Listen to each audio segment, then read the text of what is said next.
নমস্কার বন্ধুরা, আমার চ্যানেলের আরও একটি নতুন পর্বে আপনাদের সকলকে স্বাগত। বন্ধুরা, চলছে মাঘ মাস।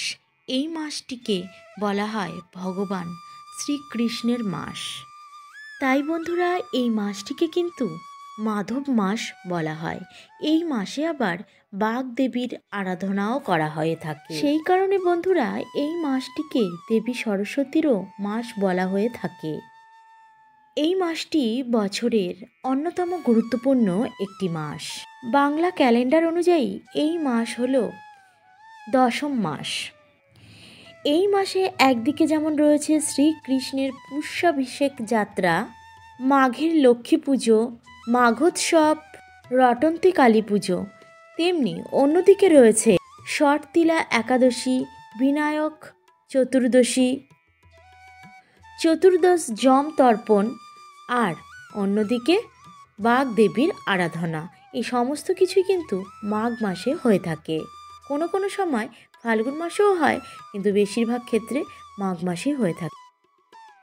তাই বন্ধুরা, মাঘ মাসের কিন্তু যথেষ্ট মাহাত্ম্য রয়েছে। এই মাসে যেমন আমাদের কিছু বিধিনিষেধ মেনে চলা প্রয়োজন, তেমনি কিছু কিছু জিনিস আছে যেইগুলো এই মাসে আমাদের একদমই করতে নেই।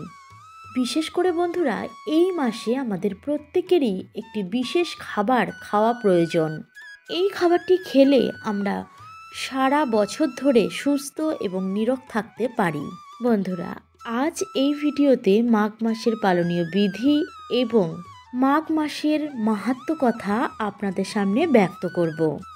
যদি সম্ভব হয় বন্ধুরা, এই মাঘ মাসে মাহাত্ম্য কথাটি আপনি যদি নিজে পাঠ করতে না পারেন, তাহলে কাউকে দিয়ে পাঠ করিয়ে আপনি কিন্তু নিজে শ্রবণ করতে পারেন, তাহলে ভীষণ ভালো হয়। প্রথমেই বন্ধুরা, আজ আমি জানাচ্ছি মাঘ মাসের পালনীয় বিধি।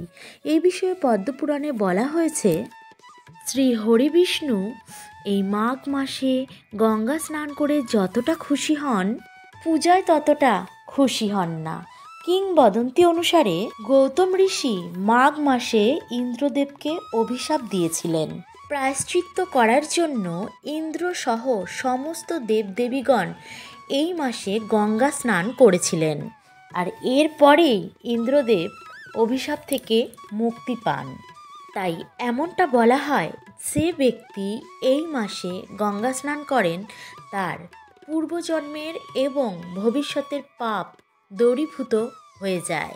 এমনটা বলা হয় যে মাঘ মাসে সমস্ত দেবদেবীরা পৃথিবীতে পদার্পণ করেন এবং মনুষ্য রূপে প্রয়াগে গঙ্গা স্নান করেন।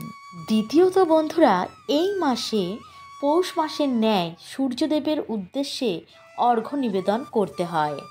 আর এই মাসে শ্রীকৃষ্ণের পূজা অর্চনা করুন, কারণ এই মাস হচ্ছে মাধব মাস, মানে শ্রীকৃষ্ণের মাধব রূপের আরাধনা করা হয় এই মাঘ মাসে।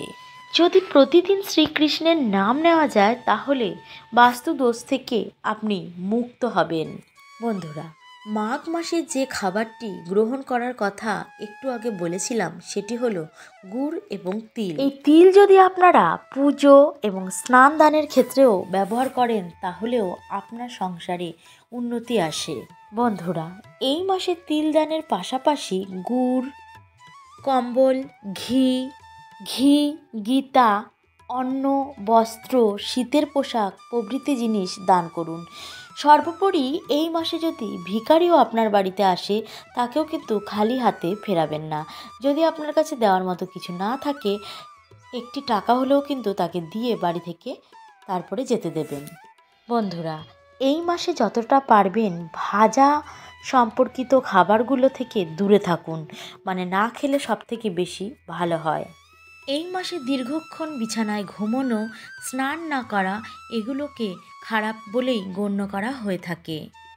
বন্ধুরা, এই মাসে যদি আপনি পুজো, ব্রতপাঠ, পূজা পাঠ এই সমস্ত কিছু করে থাকেন, তাহলে কারোর সঙ্গে খারাপ ব্যবহার করবেন না, কাউকে মিথ্যে কথা বলারও চেষ্টা করবেন না।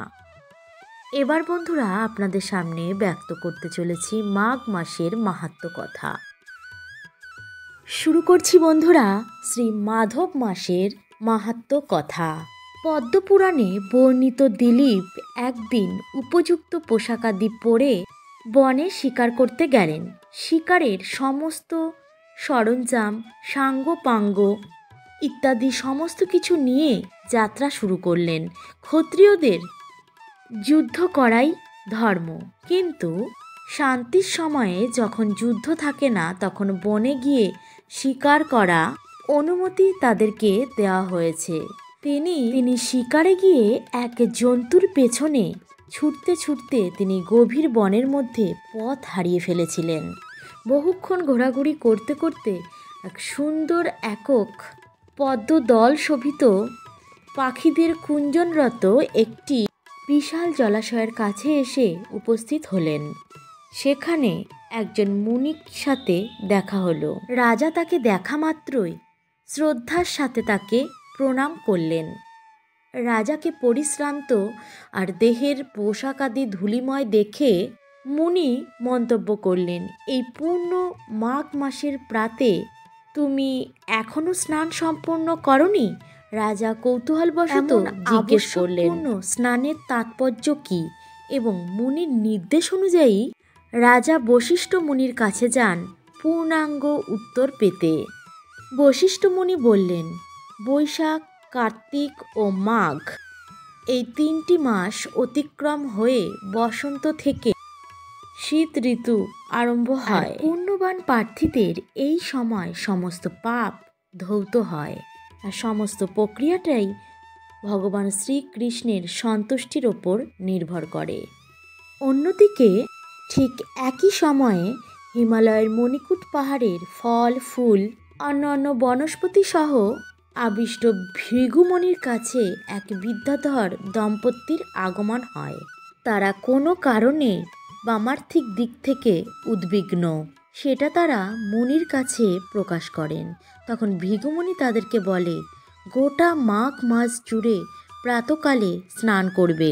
এইভাবে চাঁদ যেমন কমতে কমতে একাদশীর দশা প্রাপ্ত হয় এবং সেটাই বৃদ্ধি পেতে পেতে পূর্ণিমাতে 16 কলা পূর্ণ হয়, তেমনি মাঘ মাসে প্রাতকালে স্নান করলে তোমার পাপ ধুয়ে মুছে যাবে আর পুণ্যি বেড়ে যাবে। এবং এই মাসে অতি অবশ্যই শ্রী মাধবের পুজো করবে। মনে রেখো, এই মাসে যা তুমি কাজ করবে সব কাজই যেন ভগবান শ্রীকৃষ্ণের সন্তুষ্টির দিকে তাকিয়েই করবে, যাতে তোমার কাজ ভগবান শ্রীকৃষ্ণকেও সন্তুষ্ট করতে পারে। এই বলে ভৃগুমণি মাঘ মাসের মাহাত্ম্য বা ব্রত কথা সমাপ্ত করলেন। তাহলে বন্ধুরা, আজকের ভিডিওটি আপনাদের কেমন লাগলো অবশ্যই কিন্তু কমেন্ট করে জানাবেন। তাহলে চলুন আজকের মতো এই পর্যন্তই, আবার দেখা হচ্ছে আগামী পর্বে। ততক্ষণ ভালো থাকবেন, সুস্থ থাকবেন। নমস্কার।